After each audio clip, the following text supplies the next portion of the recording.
If you ever asked yourself why all the beer brands that you drink taste almost the same, it's probably because they are all made by the same company. Did you know that a handful of international corporations make up a vast majority of the beer brewed and drunk worldwide? Let's take a look at the worldwide beer landscape and why you should change the way you drink beer. And if you have already, why you should convince others to change their way of drinking beer. What's up, beer lovers and future beer lovers? I'm Alice from Beer Licking Good. I'm a beer sommelier based in Munich, Germany, and I'm here to teach you all things beer related. I'm not here for the beer geeks, although they may learn a few things from me as well, but I'm here for the people who just want to know more about beer, want to make informed decisions when they buy their beers, and just want to learn how to recognize good quality beer. So if you like what I'm doing, subscribe, hit that notification bell, and give this video a like so that other people can also get access to the infos and stories that I'm sharing here with you. A little side note, if you're wondering why I have such a big glass for such a small amount of beer, well, it's because this is only a small can, but it's a stout, and I only have a big stout glass because normally people drink stout out of pints. I wanted to drink my beer out of a stout glass today. This is a marvelous chocolate imperial stout. It's from Hop Hooligans from Romania, which is my homeland. That's where I originally come from. And I discovered it by chance, and I really love this brewery. It's a small brewery, and it's an avid advocate for really good quality beer. Yeah, that was my side note. So let's dive into today's episode. I'm starting with a little graph that I drew for you. I mean, it's not mine. I've got the data from an international statistical website. And this data shows the 10 most sold brands in the US by million of barrels shipped. So if you take a look at the top of the list, there is Bud Light. And if you look at the second beer sold, you see that Bud Light sells almost the double amount of beer than the second beer on the list. So this is a very big amount of beer sold. It's like the favorite beer brand in America. Bud Light is a brand of a huge corporation called Anheuser-Busch InBev. I will just call it AB InBev, just for you to know when I'm talking about AB InBev, it's about Anheuser-Busch InBev. And the next two beers on the list, Coors Light and Miller Lite, they both belong to another big corporation called Molson Coors Beverage Company, which doesn't only sell beer, it sells a lot of other beverages and does a lot of different stuff. But if we go further down the list, the fourth most sold beer in America is Budweiser. And Budweiser belongs to AB InBev. Next on the list we have Michelob Ultralight, which also belongs to AB InBev, followed by Corona Extra and Modelo Especial.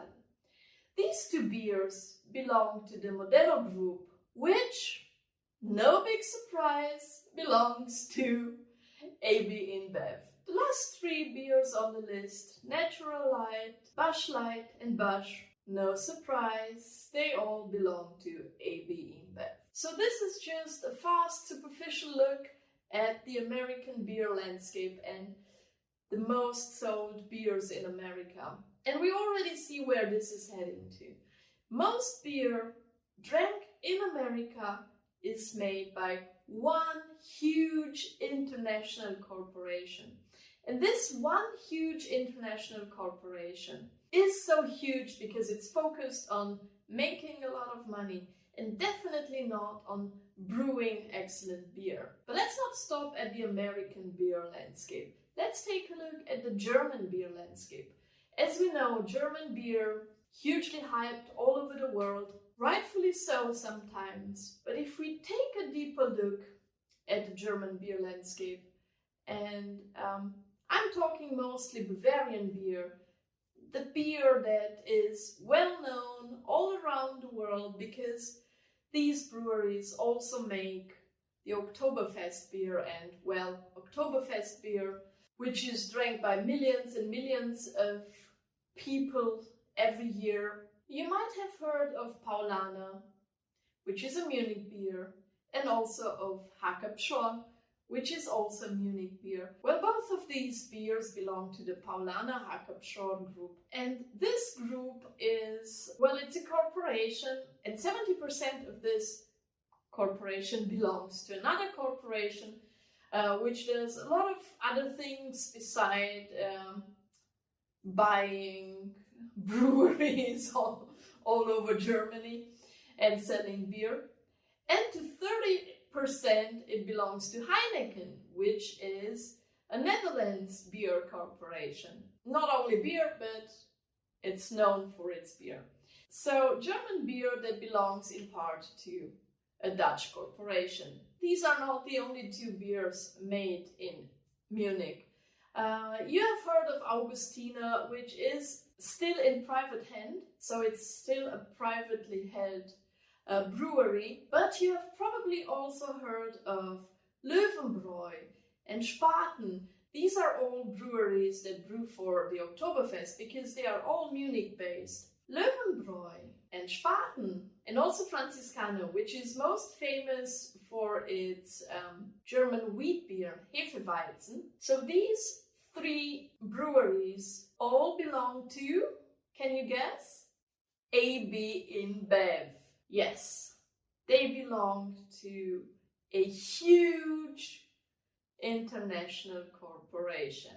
So where does this leave us beer lovers if most of the beer made worldwide is actually made by corporations whose only interest is to make loads and loads and loads of money? Well, I think it leaves us with reconsidering the way we drink beer and really turning to small breweries, to local breweries, to breweries like the Hop Hooligans.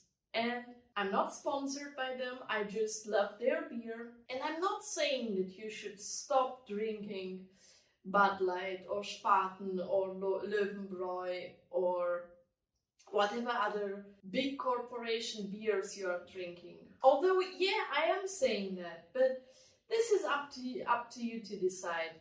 But if you're like me and you want to know where your beer comes from, and you want to know what products and what ingredients are used in this beer, and if these ingredients are quality ingredients, and if the people who provide these ingredients also have their share in earning a decent amount of money, then you will stop buying beer from all these huge corporations and you will start drinking from your local brewery.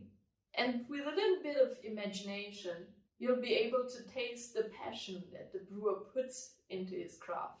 This episode has become a little bit deeper than it was intended, but I think it's an important point to make. If you agree with me, totally or partly, help me spread the word. Subscribe this channel, hit that notification bell, give me a thumbs up so that people can find this video as well. Talk about it, talk about good beer, and see you next Saturday with a brand new episode. Cheers.